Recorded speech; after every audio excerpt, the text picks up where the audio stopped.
ইরানের সর্বোচ্চ নেতা আয়াতোল্লাহ আলী খামেনেইয়ের শেষকৃত্য অনুষ্ঠান শুরুর প্রাক্কালে আমেরিকা ও ইসরায়েলকে তীব্র ভাষায় হুঁশিয়ারি দিল তেহরান।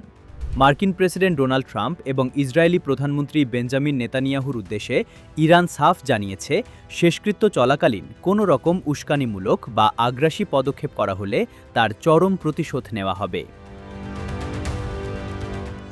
ইরান ফৌজের সদর দফতর খাতাম আল আম্বিয়ার দায়িত্বপ্রাপ্ত কমান্ডার আলী আবদুল্লাহি এই হুঁশিয়ারি দিয়ে বলেন, আমরা ইরানের শত্রুদের, বিশেষ করে আমেরিকা ও জার্মানিদের যে কোনো ভুল পদক্ষেপ থেকে বিরত থাকার সতর্কবার্তা দিচ্ছি। আমাদের দেশের বিরুদ্ধে হামলা বা আগ্রাসনের কঠোর জবাব দিতে সশস্ত্র বাহিনী সম্পূর্ণ প্রস্তুত রয়েছে। গত ২৮ ফেব্রুয়ারি পেন্টাগনের অপারেশন এপিক ফিউরি অভিযানে নিহত হন আয়াতুল্লাহ খামেনেই। এরপর দীর্ঘ ৪ মাসেরও বেশি সময় ধরে তার দেহ বিশেষভাবে সংরক্ষণ করে রাখা হয়েছিল। অবশেষে আগামী রবিবার ভোর থেকে তেহরানে শুরু হতে চলেছে তার ৫ দিনব্যাপী রাষ্ট্রীয় শেষকৃত্য অনুষ্ঠান। ইরানের মোট ৫টি শহরে এই শেষকৃত্য অনুষ্ঠান সম্পন্ন হবে। আগামী ৯ জুলাই খামেনেই নিজের শহর মাশহাদে তাকে সমাহিত করা হবে। এই অন্ত্যেষ্টিক্রিয়ায় প্রায় ১.৫ কোটিরও বেশি মানুষের সমাগম হতে পারে বলে ধারণা করা হচ্ছে। ভারতসহ বিশ্বের বিভিন্ন দেশের রাষ্ট্রনেতা ও রাজনৈতিক ব্যক্তিত্বদের এই অনুষ্ঠানে আমন্ত্রণ জানানো হয়েছে। আয়াতোল্লাহর মৃত্যুর পর যুদ্ধকালীন পরিস্থিতিতে তার পুত্র মোজতবা খামেনেইকে দেশের পরবর্তী সর্বোচ্চ নেতা হিসেবে বেছে নেওয়া হয়েছিল, তবে তিনিও মার্কিন হামলায় গুরুতর জখম হন।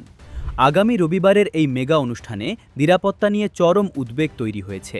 তেহরানের তরফে জানানো হয়েছে, নিরাপত্তাজনিত কারণে মোজতবা খামেনেই সশরীরে তার পিতার শেষকৃত্যে উপস্থিত থাকবেন না। বিশেষ করে ৯ জুলাই সমাহিত করার দিনে মাশহাদে মার্কিন বা ইসরায়েলি হামলার প্রবল আশঙ্কা করছে কূটনীতিমহল।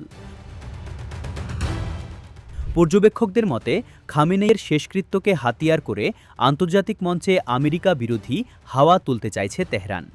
সময় নির্বাচনের ক্ষেত্রেও তেহরান অত্যন্ত কৌশলী চাল চেলেছে। ঘটনাচক্রে তেহরানে যখন শেষকৃত্য শুরু হচ্ছে, ঠিক তখনই ওয়াশিংটনে আমেরিকার ২৫০তম স্বাধীনতা দিবস উদযাপনে ব্যস্ত থাকবেন ডোনাল্ড ট্রাম্প।